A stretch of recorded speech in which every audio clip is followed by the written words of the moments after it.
it says in Parashas Boy, not to break a bone from the Korban Pesach. When you eat it, everyone will eat their own, or the offering, so they have to make sure that it shouldn't break the bones. So the Chinuch, he writes here, Mitzvah Tez Zayin, the 16th mitzvah, is Shaloi Lishbar Etzem Mikol Atzamais HaPesach. The person shouldn't break any bones from the Korban Pesach. And he brings the pasuk should never, because it says in the pasuk, V'etem Le'Sishbru Uvay. So the Chinuch is famous for giving reasons and to give you the root behind the mitzvah, a taste of the mitzvah. And he gives us this idea. Why on Pesach night do we have to make sure not to break any bones while we're eating the actual meat? Because we were slaves and we broke our bones. So. It's an interesting idea. You have to think about that. But we're supposed to remember the Cherus. So let's look at what he writes. He writes over here, Misharashia mitzvah. The root of the mitzvah, the root of this command is Lizkar Nisei Mitzrayim, to remember the miracles of Mitzrayim, and then he says, V'gam zeh, and this mitzvah also, Gizai, is also cut out from Min HaSharash HaNizkar. This also has the same root that he speaks about by 5 different mitzvahs in reference to Pesach, and we're going to go just mention them afterwards and briefly how they apply. And what does he say? She'ein kavod lebnei malachim.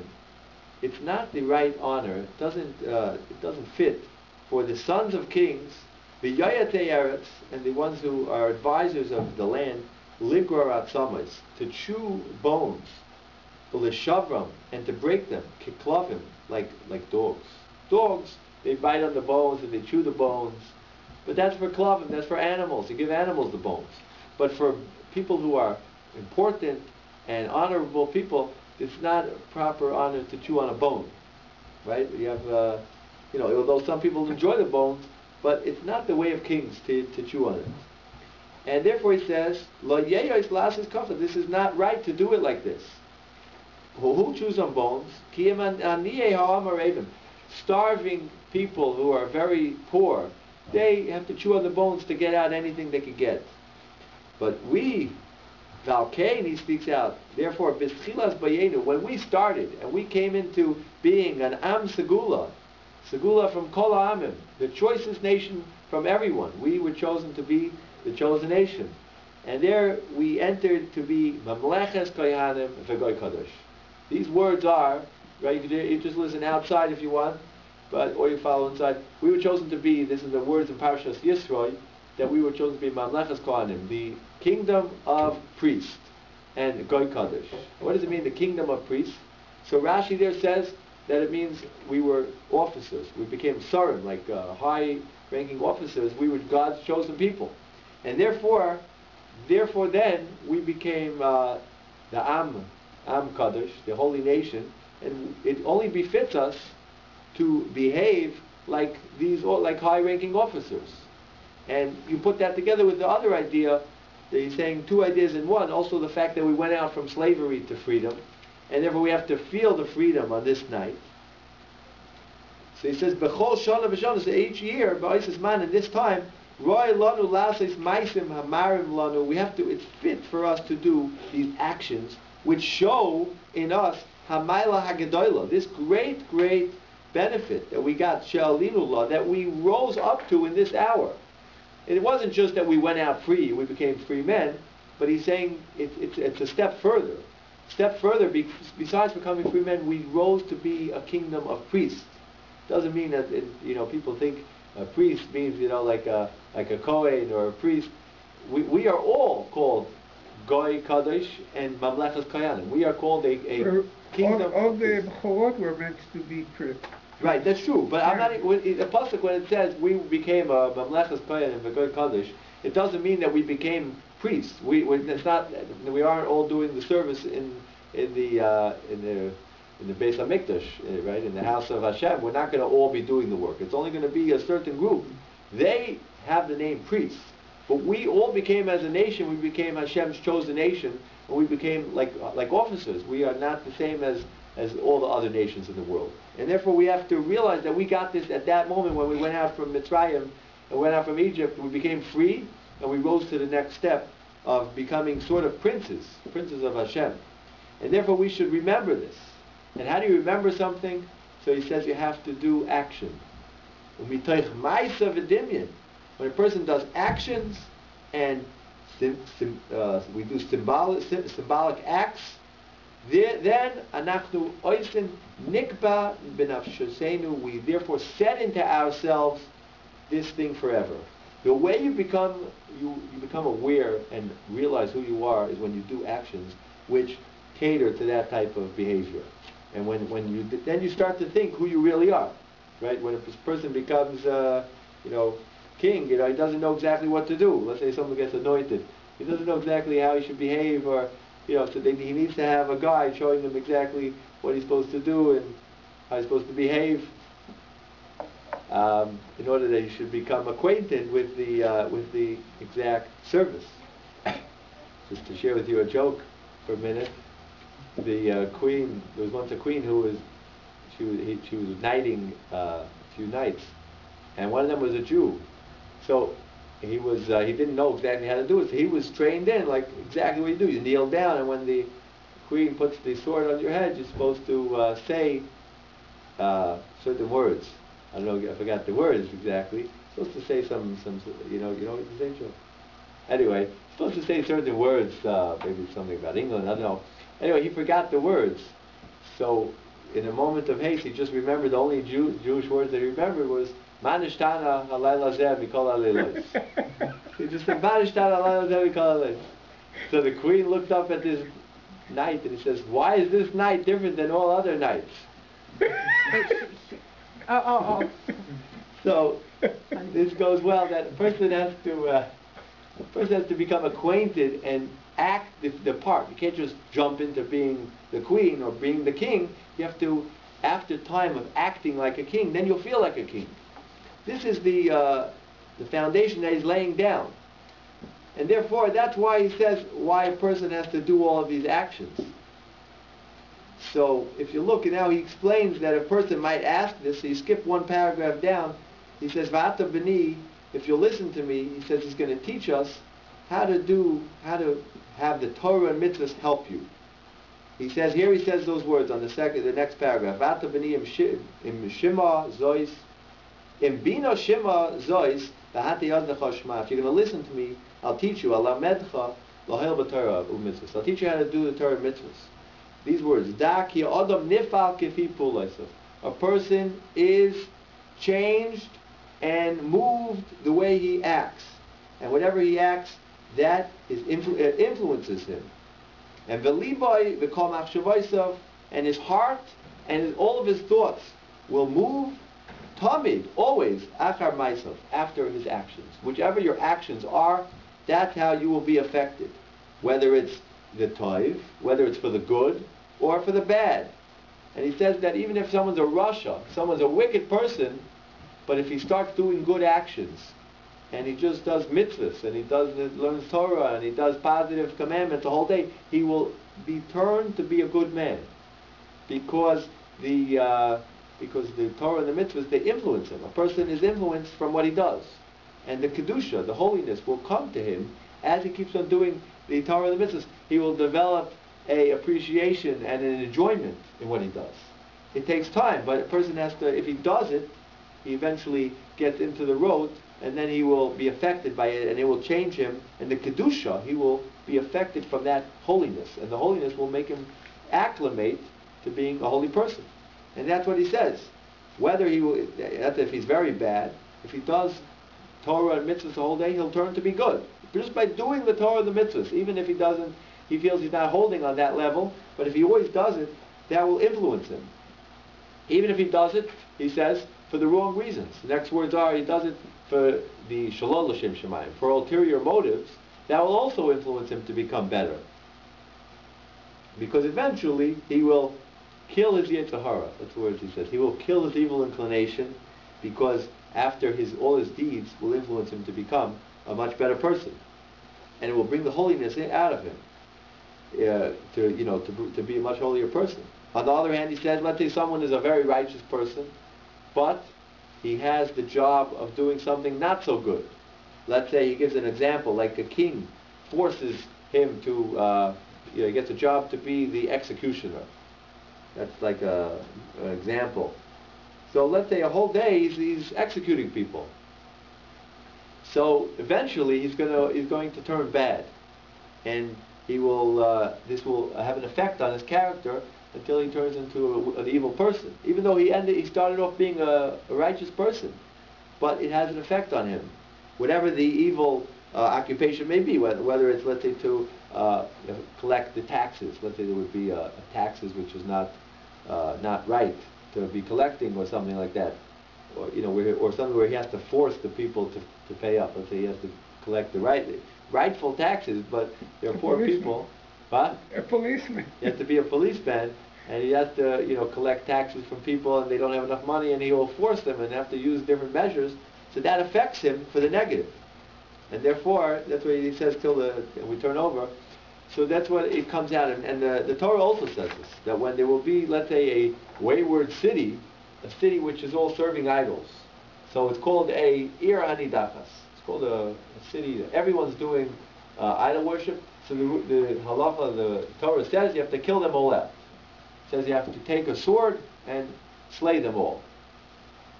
So the next words of the pasuk after that, this is in the end of, I believe it's Re'eh, says after you do that, or maybe Shoftim, says after you kill them all out, it says Hashem will give you rachamim. V'nasa lecha rachamim. I will give you compassion.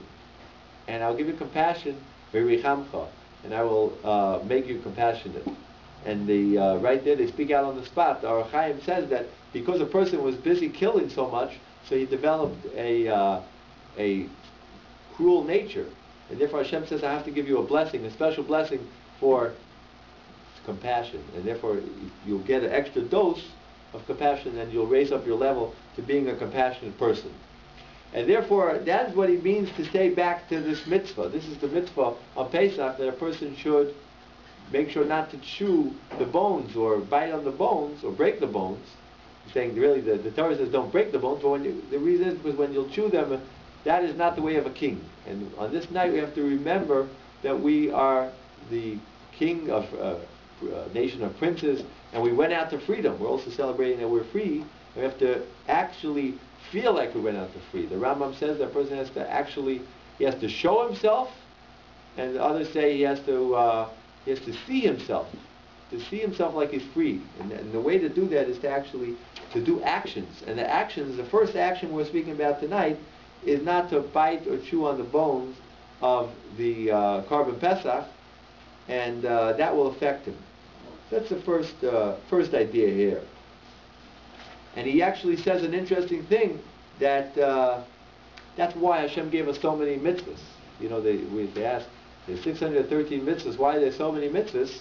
Is that one of the 613? Yes, this is. And if you see the big 16 in the beginning over here, Tazayin, this is the way he counts. He's counting up the mitzvahs.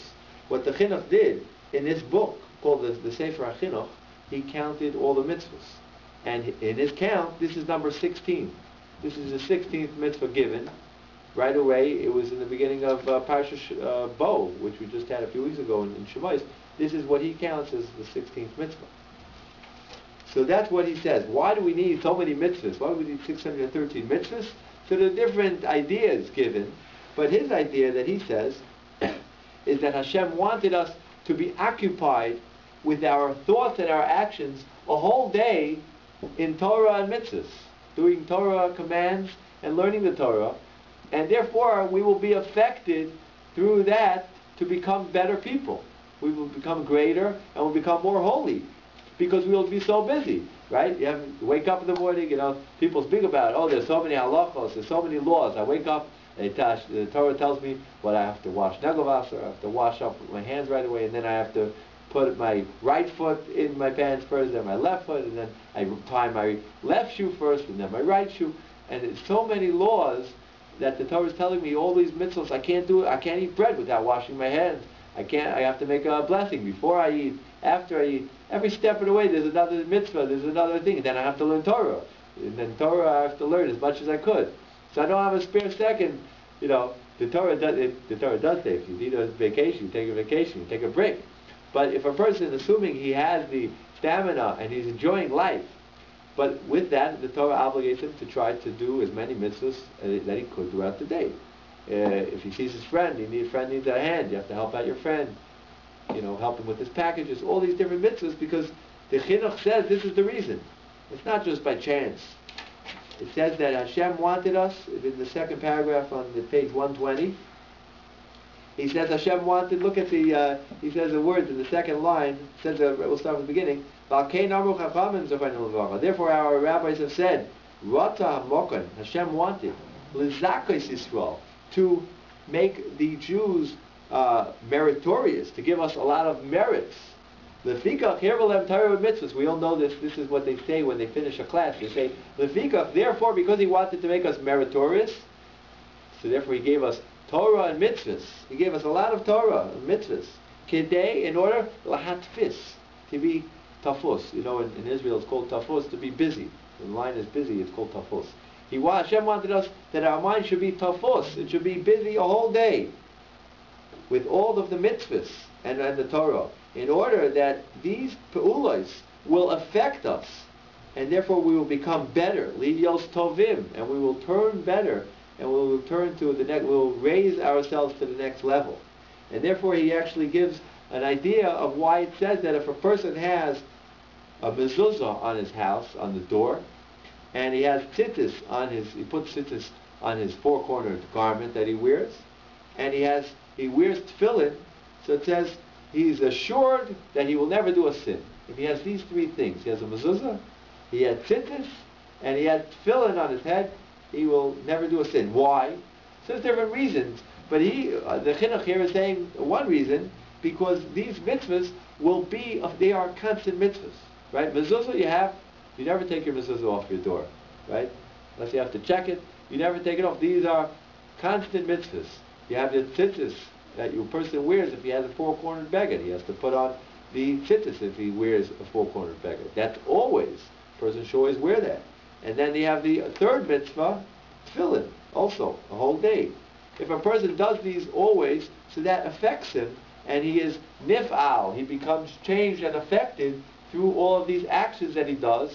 These are just three examples that he gives, and he picks these out as being more constant.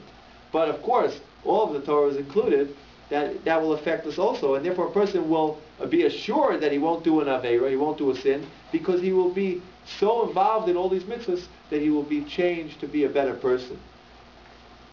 So that's what he brings down, and then he says an interesting idea in the next paragraph, that a person might say, well, I'm doing okay already, I'm a good man, I could take a little off time, a little vacation, and go sit down with these group of people they sit on the street corners. And, it doesn't have to be a street corner, it could be people who are just levity, they're just making a little bit of frivolous jesting, just what we call, what they call yoshvei kranias, the people who just sit on the corners. I could just have a little bit of a laugh with them, and they're just making frivolous gaiety. So a person might say, what's wrong? They're not going to bring me to do anything wrong. I won't be affected from them. So he says that is wrong. A person should never walk that way and go to them, because you have to be very careful that you might be affected from them. And you will be nifal. A person will become affected from that action of going over and hearing them. That will affect him and change his whole ideology, and will change him in some small way. It might not be a big way, but it will be one step in the next direction, and each step changes a person. They bring down, I once heard a story also from, it was one of the, I think he was from the mafia, that they said that where was his first time that he went off? What caused him to become such a bad, evil man? And he said that the time was when he stole the apple from the fruit store. Because when he stole the apple from the fruit store, that was the first time when he ran away and he stole that apple. That changed him, and now he saw it was possible to steal, and that affected him for the bad. And that was one step in the wrong direction. And then it went to the next step. Then maybe he took, something else from the store. And then he moved it up to taking a phone or an iPod. and then he moved it up. Each time a person makes a decision, he becomes changed, and it changes him, and therefore that led him one more step in the wrong direction until he became part of the mafia. So therefore a person has to watch out for these little things because they all affect him. So that's the idea that he's bringing down. A person always has to be on guard, and that's what we do when we do these different mitzvahs. These mitzvahs that we say on Pesach night, and this is the first one. I'll just give you a few more ideas. I didn't copy all of them, but I'll give you a few ideas what they say. Next idea is what should you eat on the Seder night? What type of meat or chicken do we eat? So we have to be careful to have it that it should not be roasted, because one of the things that the sacrifice that we had when we had the Beis HaMikdash, when we had the actual temple, was we had to eat it only roasted. The rule was, that was the mitzvah. The mitzvah, it's a mitzvah in the Torah. This mitzvah is also one of the mitzvahs. I'll tell you what number it is. Mitzvah Zayin. According to the Chinuch, he counts it as the 7th mitzvah. Now, I don't have it down on the sheet, but the 7th mitzvah is that when you have the sacrificial lamb of the temple, eat it only roasted. You can't cook it. You can't fry it. What you could do is only one thing, roasting or barbecuing. Interesting mitzvah, no? Yeah, but right now if we eat meat, we don't have to abide by it, right? It's not the Korban When? Pesach. On the Seder night? I'm going to get to that in a minute. But I just want to bring out first what happened in the temple. In the temple's times, every Jew would have a part of the actual Pesach sacrifice. And he would eat a good part of the meat.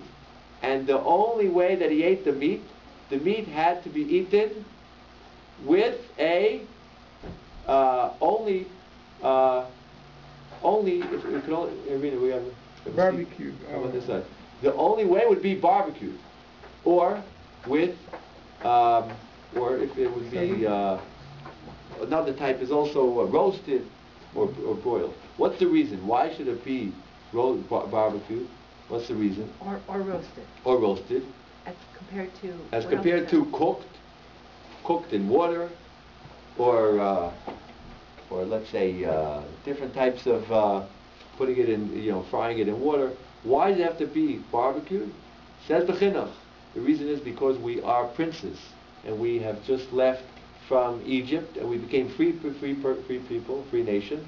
And not only are we celebrating just freedom, but freedom to the next level of being Mamlechet Kohanim, a priest of a kingdom of priests, a Jewish nation which is the next level, a higher people, and we are princes of Hashem.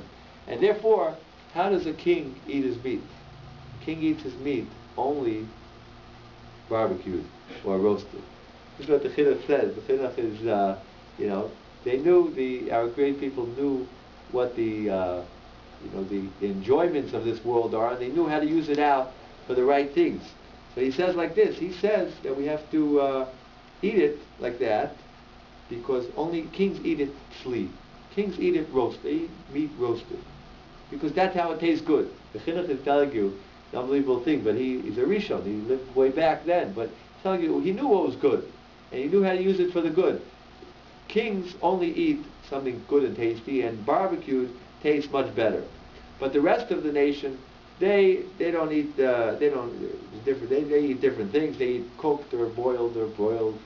But we make sure we only eat with a Korban Pesach like kings, and therefore it has to be roasted or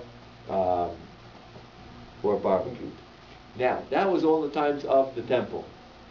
Nowadays, we have a problem. The problem is, if we would sit down and eat a piece of meat roasted, so it could lead someone to think that maybe you're eating from a Korban Pesach. So because of a possible misrepresentation, that someone might make a mistake, the custom is that we don't eat anything roasted or barbecued by the night of Pesach. Night of Pesach, we make sure that everything should be, I believe, cooked in water. Should have water in it. So what do you mean you make a mistake? So, I think so. What does that mean? Yes, I'll read you what it says. It's in Mishnah Berurah, Siman Taf Ayin Hey. And there's different customs, but when it comes out,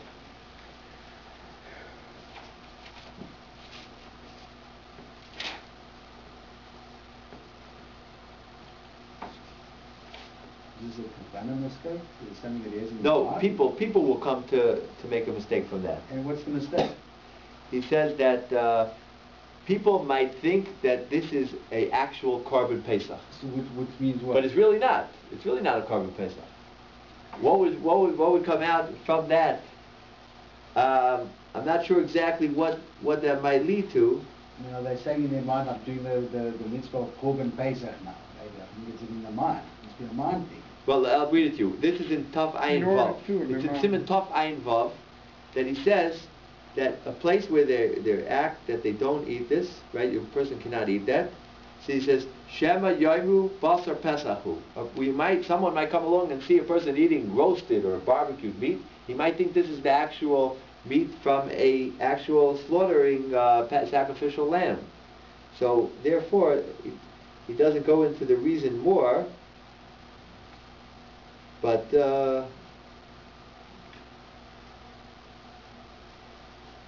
I mean, because you're supposed to remember the Pesach with the matzah, the afikomen, right? Not the lamb. Right? He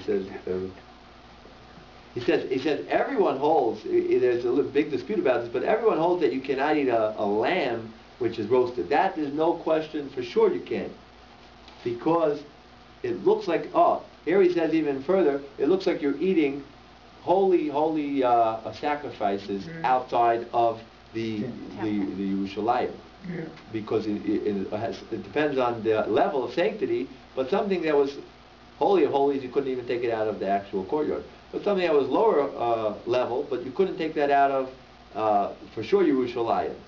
So here it could be that if someone would think that a person is eating a sacrifice out of Yerushalayim. It doesn't seem to apply to today's times, though, because we know that we don't have sacrifices. It's a weird. Maybe it's remembrance of it. I hear. I'm not sure. Not sure. But we'll have to look into the reason. But that is the reason. It's in the Taf Ayin Vav. Yes.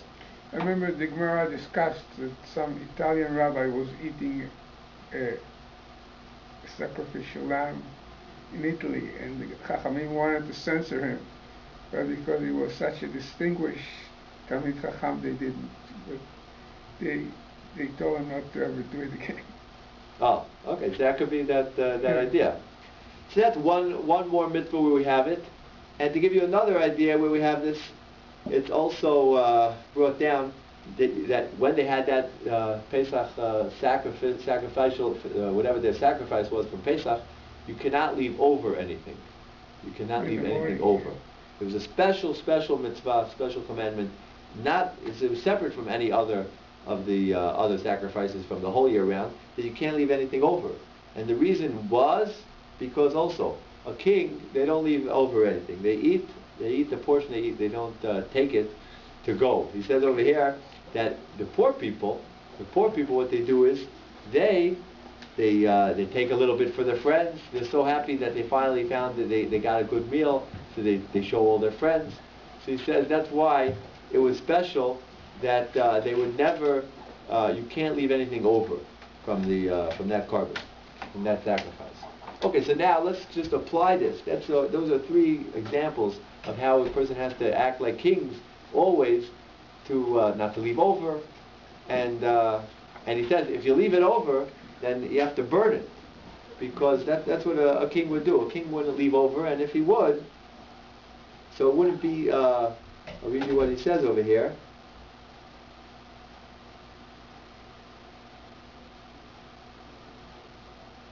Yeah, because Liz Carver.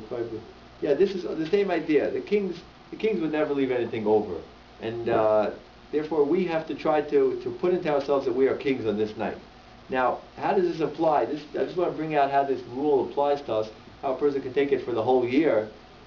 That to use this rule. This rule is big. It's a big rule that a person is affected through his actions, and we find a lot of people bring this down for a lot of different things. One idea is that the way a person acts in private or in public, it always affects him. When a person is alone, he has to remember Hashem is always here, Hashem is with him in the room. And therefore a person has to act and dress in a modest manner. That's why they say a person should try to wear a bathrobe or go into the bathroom to get dressed, because a person is affected through how he acts. And if he acts like Hashem's not here, then he won't believe it so much. On the other hand, if a person realizes that Hashem is right here, and this is the beginning of the Shulchan Aruch, he says that a person has to realize that Hashem is right here. He shouldn't say he's in the room alone, in the room of his inner chambers, and no one could see him. He has to remember Hashem's here. So if he acts that way, then he will start to believe it.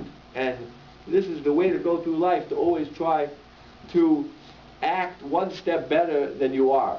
You have to always try to strive for the heavens and try to go up and higher, and that will lead you to there.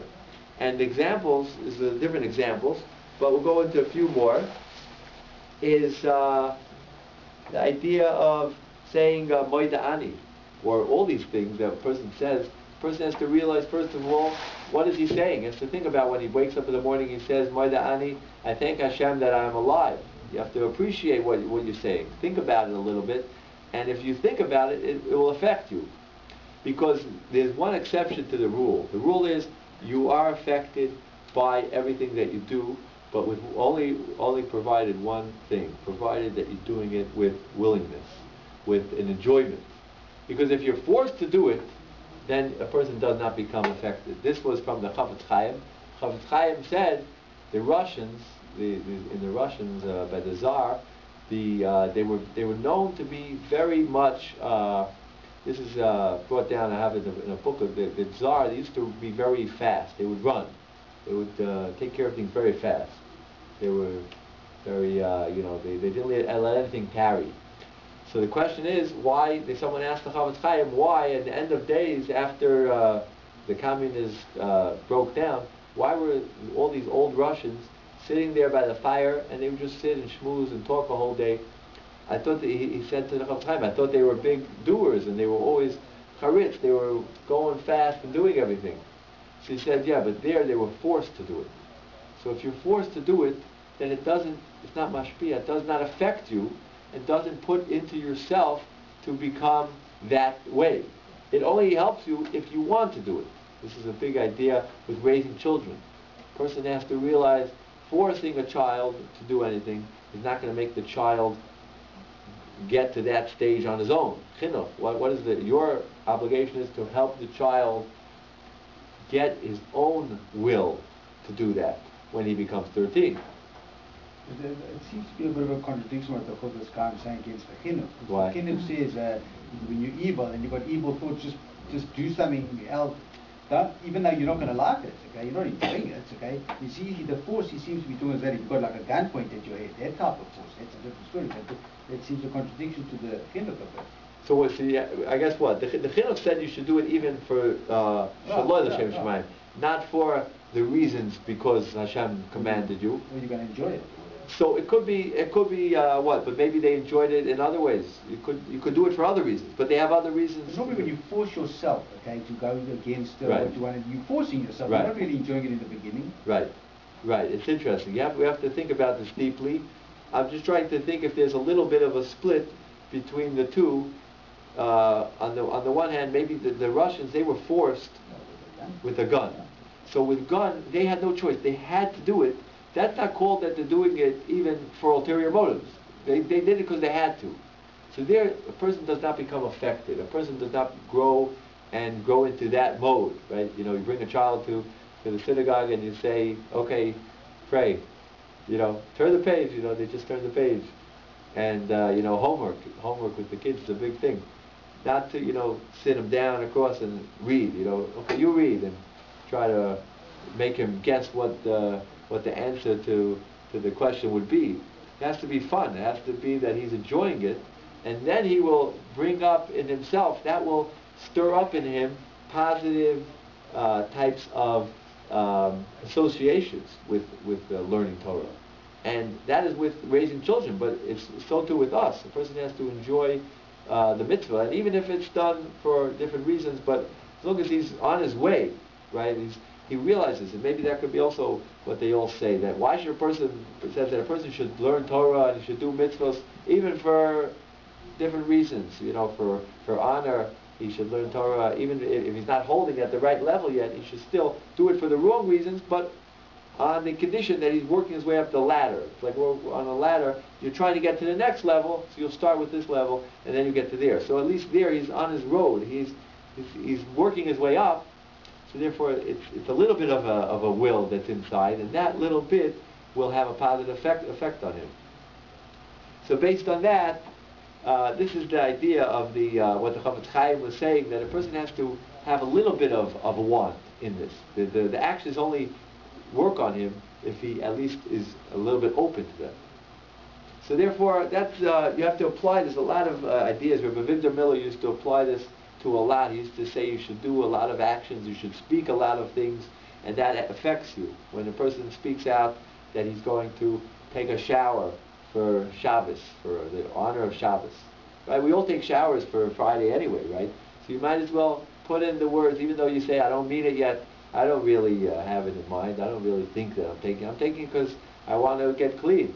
He says, no, you should say it anyway, I'm doing this for the honor of Shabbos. And eventually, after you say it a few times, a few hundred times, it will get into your bones, and that you're really doing this for the honor of Shabbos. And when you say, I'm eating for the honor of Shabbos, that also, some people, they have a custom that before they start to eat, the fish or the soup, they say this is for the honor of Shabbos. So even though it's a high level to reach, but at least you're on the road, and that will affect you, and eventually you'll feel it. So Rabbi Victor Miller used to say, to speak about the world to come. Every day he used to say, if you're able to, try to think about the world to come and speak about it for a minute, and even though you're not holding there, but you'll get to there, right? Think about what we lost. We lost the temple we don't have with us. He said, every now and then you should sit on the floor. Don't tell anyone I said this. But he said you should sit on the floor and think that we once had a big temple and we lost it and we're missing, and God's presence is missing from us and he can't dwell in the temple. And that it will affect a person if he does this time after time. Eventually it starts to have an impact on him. And this is also with emunah. This is with faith, with believing in Hashem. It also works like this. Because time after time, if you do something, eventually it wears off on you. And the idea that they say, beautiful idea of emunah. Emunah means to believe in Hashem and to try to see Hashem, to see God in front of you as much as you could throughout the day, and to act with God, with God's presence in mind. That could change a person. That's the idea that we're trying to do, is to be aware of Hashem's presence the whole day. So how could you do that? You have to start speaking to yourself a little bit, make a paper that says, that the reason why we're here is to get close to Hashem and to think that Hashem is right in front of us, and that will start to change our, person will act differently if he knows that Hashem's right in front of us, right? There's no place where Hashem's not. Hashem is here, Hashem is everywhere. So if a person starts to say those words and starts to think of it, even if he might not believe it. Right now, he doesn't think, he doesn't believe. What does that mean? To be close to Hashem. I don't understand that. I don't feel it. Even though you don't feel it yet, you don't feel that it's the greatest pleasure. The Mesilas Yesharim speaks about in the beginning, the first few paragraphs, that the ultimate pleasure is to come close to Hashem. And the way to do that is to live with Hashem, to live with God, and to realize He's right here in front of you, and to try to tell yourself every now and then that He's right here. But eventually, it will take effect and it will come into you. And they give the example of Rabbi Akiva. Rabbi Akiva, he was 40 years old. Until he was 40, he was a very evil person. He says when he would see a big righteous person, says that he had such a hatred for a rabbi that he said he wanted to bite the rabbi. Says if he saw a rabbi, he wanted to bite him. He didn't bite him, don't worry. He wanted to bite him. But he says that he was so evil, and then he saw the river that was the waterfall that was dropping down the water onto a rock, and it was dripping drip by drip until it made a hole in the rock. And he saw it, he said, water, look at the water, it drips, it's dripping drip by drip. And each drip, there's nothing different from the last drip than the first drip, right? Each drip is a little drip.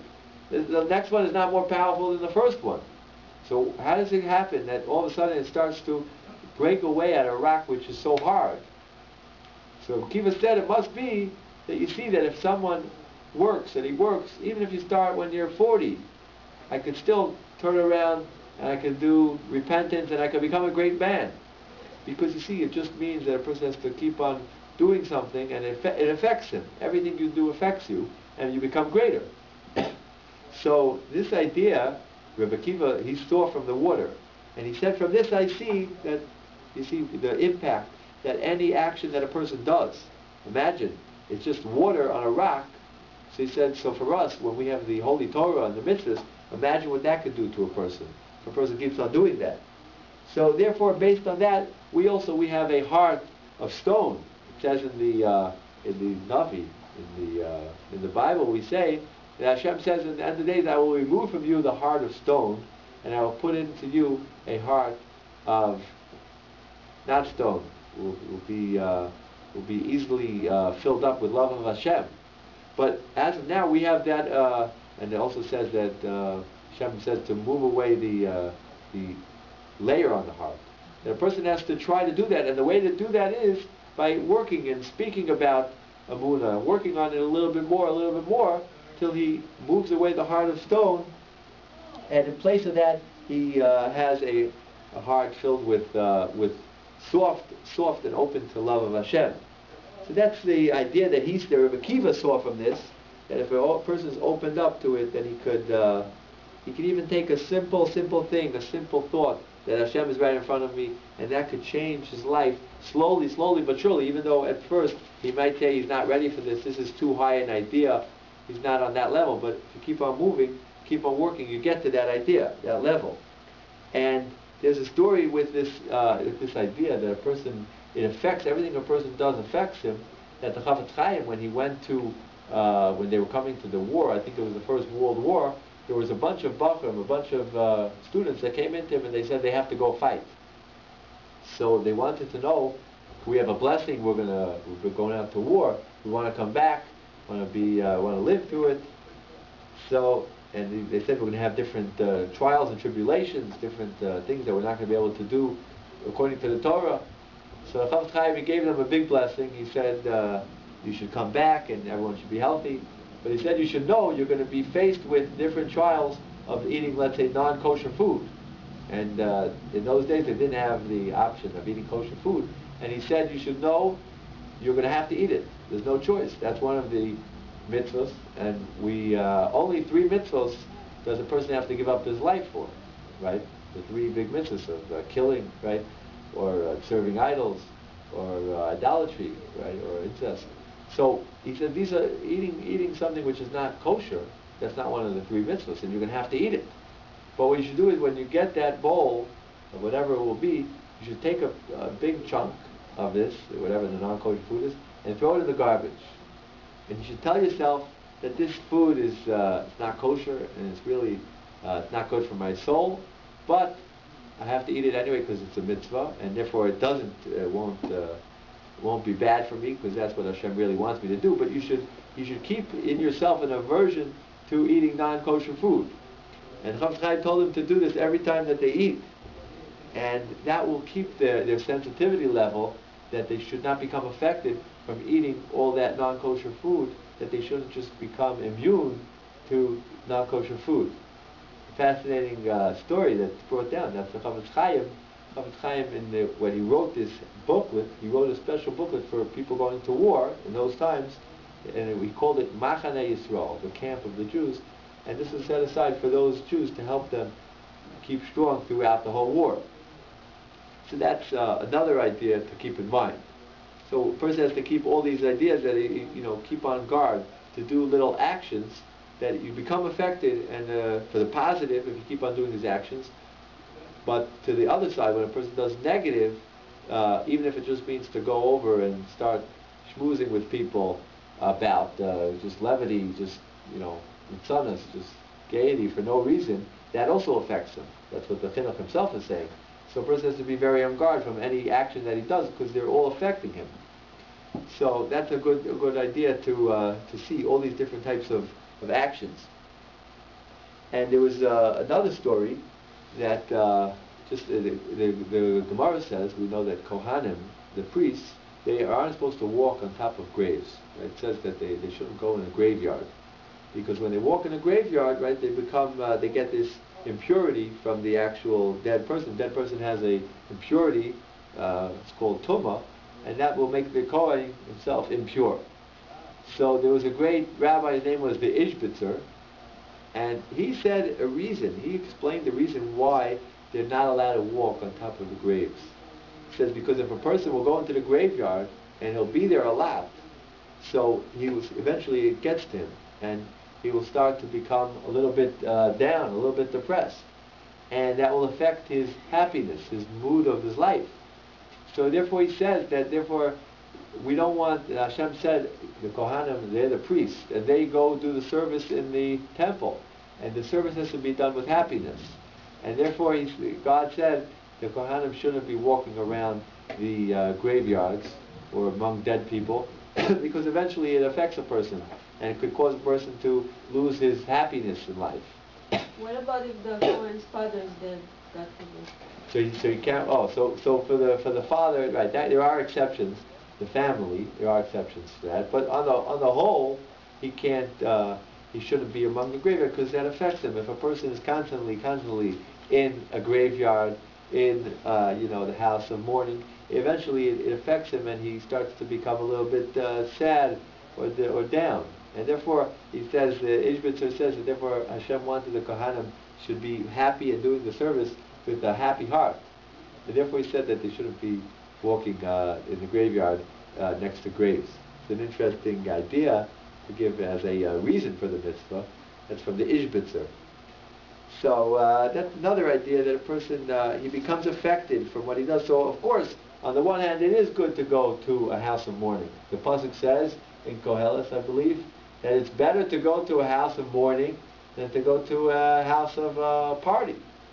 Even though everyone likes to go to a house of a party, but if you have the choice, it's better to go to a house of mourning, because when you go to a house of mourning, you'll hachai, someone who's alive, he'll take it to heart and realize why he's here. He'll realize that he's really here to do Torah mitzvahs and to become greater.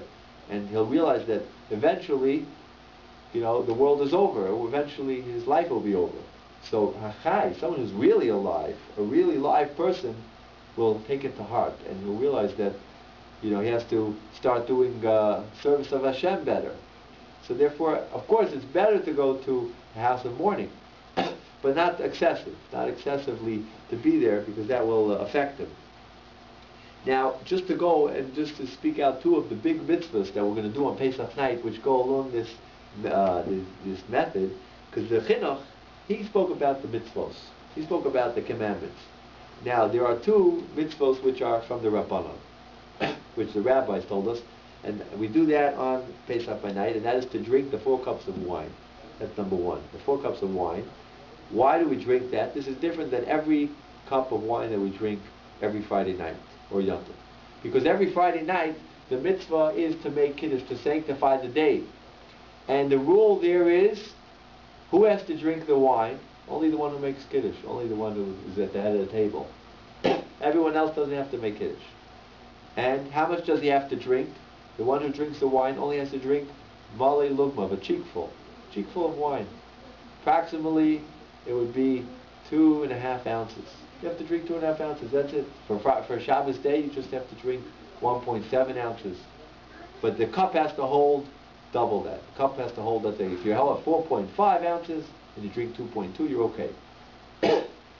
But on Pesach night, it's different. Pesach night, there's no such a thing as drinking that amount. That amount is called, in Hebrew, we call it a revius, which is 4.4 ounces. And we drink, let's say, every Friday night, half of that, because that's most of it. But on Pesach, you have to drink most of the cup. You have to drink, it's better even to drink the whole cup, right? Make sure your cup, you don't have a big goblet, because the mitzvah is to drink 4 cups of wine. And to drink the whole cup, if you could, if it's already getting that you feel too much, you could drink most of it. Because most of it is like all of it, ruba kekula. Most of it's like all. But the best thing is to drink all of the cup. Why? Because Pesach is a different mitzvah than the rest of the year. The rest of the year, you just have to have that sanctification of Kiddush made on a cup of wine. And once, the rabbi said that it should be proclaimed on top of a wine, and once you make the proclamation of Kiddush, you should also drink it, because If you don't drink it, it's an embarrassment for the wine. You're just taking the wine and you're not drinking it, so they said you should drink it. And how much did they say you should drink it? Once they said you should drink it, they said you should drink an amount that satisfies a person. How much is an amount that satisfies a person? A cheekful. Cheekful. On Pesach by night, it's different. Pesach by night is a mitzvah to show that we're free, to act like a free man. And therefore, that's why we have to drink a cup of wine. There's two aspects to the cup that comes out on Pesach. One aspect is just to make Kiddush on the cup and to drink the Kiddush. But that's like every Friday night. But there's another aspect which said you have to drink the whole cup, or most of it. Most of it will be like the whole. And that is to show that you're a free man. That's another idea. As well as the leaning. The leaning is also to show freedom. And this also, as a person leans, he will try, shouldn't be just done as just like a functionary, like he's just doing it like a robot. You should try to enjoy it. You should try to feel, like a king. And that affects the person. He will try to imagine that he's part of the nation of Kohanim, nation of priests, and we're part of this beautiful congregation of Jews who are Hashem's chosen people, and that's what you're supposed to be thinking when you drink the wine. That's one mitzvah, and when you drink the wine, leaning, or when you eat the whole meal. The whole meal should also be, not the whole meal, but at least the matzah should be leaning. The whole meal, if you're able to, is good to lean, but you don't have to. But just for the matzah and for the wine, it should be done leaning, because that is also to put into ourselves the idea of the freedom that we are now at the next level. We are priests, and we are, Hashem's chosen people.